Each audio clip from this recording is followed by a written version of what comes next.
બોટાદ જિલ્લાના Gada police station ખાતે શાંતિ સમિતિની યોજાઈ બેઠક। આગામી દિવસોમાં ભીમ, અગિયારસ અને મહોરમ આવનાર તહેવારોને લઈ શાંતિ સમિતિની બેઠક યોજાઈ। બેઠકમાં પીઆઈ કે.એન. ચોપરાએ એકલાસ અને શાંતિથી તહેવારોની ઉજવણી થાય તે અંગે આપ્યું માર્ગદર્શન।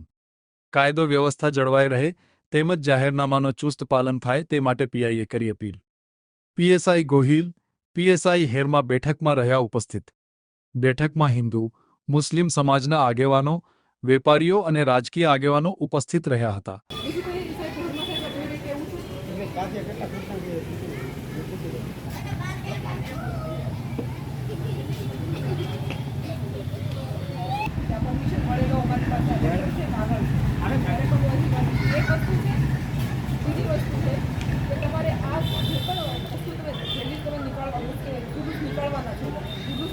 ત્યારે કાયદો વ્યવસ્થા જળવાઈ રહે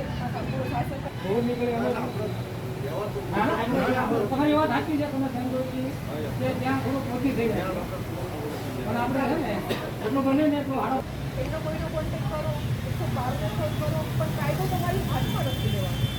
સપોઝ કોઈ સાથે કંઈ મોબાઈલ નહીં તો સ્ટોપ થઈ જવાનું। તમે સામે ફોનથી તમે નંબરથી જાણ કરો, કંઈક પણ હોય બરાબર, પોલીસને ઇન્ફોર્મ કરીને કરો, કાયદો કોઈ હાથમાં લેશો નહીં।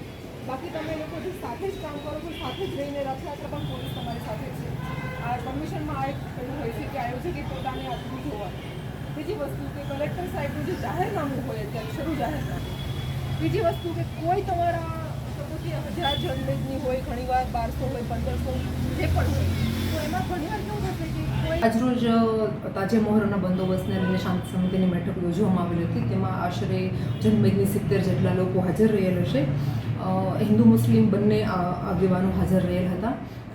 તે અનુસંધાને જરૂરી સૂચનાઓ આપવામાં આવી, જેમાં ટ્રાફિક નિયમોને લગતું પણ અને હાલમાં કલેક્ટર સાહેબના જે જાહેરનામા છે એને લગતું બી સુસ્ત પાલન કરવા માટે સૂચના આપવામાં આવેલ છે।